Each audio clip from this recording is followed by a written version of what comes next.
নমস্কার, এসপিইএন চ্যানেলে আপনাদের স্বাগত। গত 13ই ডিসেম্বর সল্টলেক স্টেডিয়ামে মেসি ম্যাচে ওই ভয়ানক কাণ্ডের পর সল্টলেক স্টেডিয়ামে দাঁড়িয়েই আমরা বলেছিলাম এর পরে প্রশাসন হয়তো বলির পাঁঠা করবে সল্টলেক স্টেডিয়ামের সিইও দেবকুমার নন্দনকে।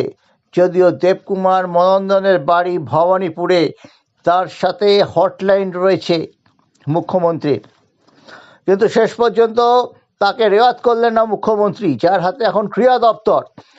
সরিয়ে দেওয়া হয়েছে নিঃশব্দে যুব ভারতীর সিইও দেবকুমার নন্দনকে। তিনি রিটায়ার করেছিলেন, এক্সটেনশনে আছেন। তাকে পাঠিয়ে দেওয়া হয়েছে স্ট্যান্ড রোডে নবমহাকরণে স্পোর্টস ডিপার্টমেন্টের 6 তলায়। এখন মন্ত্রীও নেই, তাদের কাজও নেই। তার জায়গায় নতুন সিইও হয়েছেন যুব ভারতীতে দীনেশ মণ্ডল।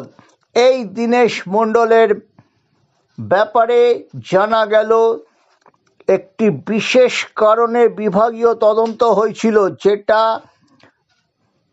কেন হয়েছিল সেটা এই মুহূর্তে আমি প্রকাশ করছি না। এটা একেবারে খুব ব্যক্তিগত স্তরে এবং সেটা নিম্নরুচির সাংবাদিকতা হবে, কিন্তু বিভাগীয় তদন্ত হওয়ার পরে সেই ফাইল কিন্তু তিনি ক্লিনশিট পাননি। মালটা টেক পুরো ব্যাপারটা চেপে আছে। তাকে কিন্তু প্রমোশন দিয়ে সিইওর পদে বসানো হলো। দেবকুমার নন্দন দীর্ঘদিন ধরে সল্টলেক স্টেডিয়ামে ছিলেন, সুনামের সাথে কাজ করছিলেন, কিন্তু এই মেসি ম্যাচে একদম ম্যাসাকার হয়ে গেছে।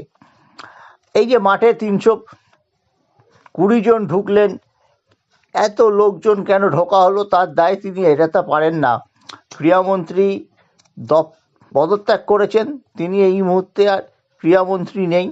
আর মাস দুয়েক সময় আছে, দিদি মুখ্যমন্ত্রীর হাতেই দপ্তরটা রয়েছে। এটা উনি চেষ্টা করবেন মে মাসে ফিরে পেতে, মরিয়া চেষ্টা করবেন না, তখন আমাদের নজর থাকবে সেদিকে। কিন্তু দেখা যাচ্ছে যে নিঃশব্দে বদল হলো যুব ভারতীর সিইও, এটা একটা ফ্যাক্টর। পাশাপাশি এই যে স্পোর্টস ডিপার্টমেন্ট এখন তো রয়েছে মুখ্যমন্ত্রীর হাতে, দেখা যাচ্ছে এই যে বাস্তু ঘুঘু আছেন স্পোর্টস ডিপার্টমেন্টের কিছু লোক, যেরকম একজনের নাম মিস্টার বিশ্বাস, তিনি সেই সুভাষ চক্রবর্তীর আমল থেকে আছেন। মানে যতগুলো স্পোর্টস মিনিস্টার প্রত্যেকেই তিনি দেখেছেন, সুভাষ চক্রবর্তী, কান্তি গাঙ্গুলি, মদন মিত্র, অরূপ বিশ্বাস। একটা অসাধারণ ট্র্যাক রেকর্ড আছেন ভদ্রলোকের। ভদ্রলোক অভিজ্ঞ, কথাবার্তা ভালো বলেন। এখন একটু অলস হয়ে গেছেন, সেটা আমরাও কিছু একটি বিশেষ কাজে আমরা গত বছর অর্থাৎ 2025-এ আমরা দেখেছি। তিনি অবশ্যই একটাই কাজ করেন, তিনি বিভিন্ন যে অনুষ্ঠান হয় সেখানে একটা লিস্ট আছে ক্রীড়া দপ্তরের কাছে, তিনি প্লেয়ারদের না সেই লিস্ট ধরে ধরে ফোন করেন। এছাড়া এই মুহূর্তে তার কোনো কাজ নেই। সাংবাদিকদেরই একটি কাজ করতে 1 বছর সময় নিয়েছেন, কিছুই নয়। তথ্য সংস্কৃতি দপ্তরও ওই কাজটা করে থাকেন। যাই হোক, এই যে বিশ্বাস আছেন, আরেকজন আছেন প্রমোশন পেয়েছেন, তিনি WBCS অফিসার থেকে প্রমোটি আইএস হয়েছেন, মিস্টার কুমার। তারও 1 বছর হয়ে অতিক্রান্ত হতে চলল, তিনিও কিন্তু এক্সটেনশনে আছেন, সব বিশেষ সেক্রেটারির পদমর্যাদায়। এবং এখানেই শেষ নয়, আরও একজন আছেন,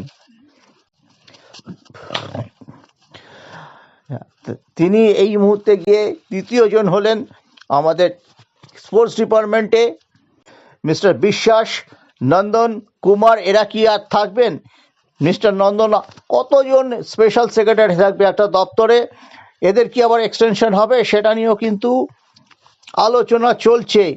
যদিও মিস্টার নন্দন ভবানীপুরের ছেলে, মিস্টার নন্দনকে যখন মেসিকাণ্ডের পরে দায় তার মাথায় চাপিয়ে দিয়ে তাকে যুব ভারতী থেকে সরিয়ে দেওয়া হয়েছে, তিনি কেন এক্সটেনশন পাবেন?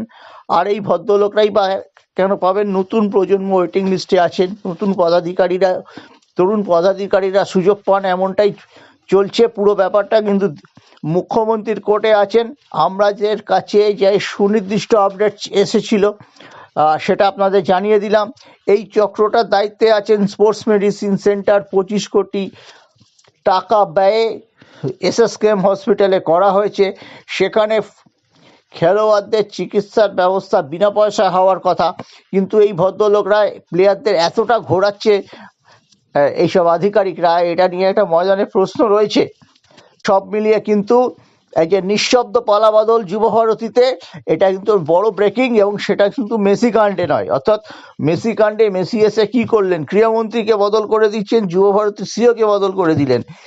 রাজীব কুমারকে শোকজ করেছিল, রাজীব কুমারের কি হবে, তিনি অবশ্য রিটায়ার করে যাচ্ছেন, সেই জায়গাটা কিন্তু এখনো জানা যায়নি।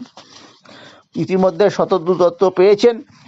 কত লোক মেসির জন্য সাসপেন্ড হচ্ছেন বা চলে যাচ্ছেন।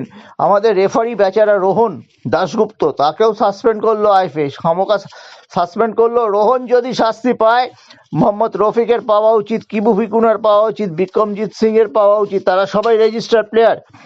আর ডায়মন্ড হারবার কে সঙ্গে আর অপ্রিয় করতে চান না বলে কি আইএফএ এড়িয়ে যাচ্ছে ফুটবলারদের ব্যাপারটি? বলা হচ্ছে ফুটবলারদের নিয়ে আপনি এত পড়েছেন কেন, আমাকে একজন বললেন শীর্ষকর্তা। আরে বাবা, যদি রেফারি শাস্তি পায় তো ফুটবলাররা পাবে না কেন? তার মানে কি দুয়ারানি, রেফারিরা দুয়ারানি আর এরা সুয়ারানি, এরম একটা ডিসক্রিমিনেশন করা হচ্ছে ফুটবলার আর রেফারিদের মধ্যে? এটা তো হতে পারে না। শাস্তি যদি ভুল নিশ্চয়ই রোহনরা করেছেন, সেরকম ভুল কিন্তু করেছেন মোহাম্মদ রফিক, আবার বলছি বিক্রমজিৎ সিনিয়র এবং কিবু ভিকুনা, তিনিও করেছেন।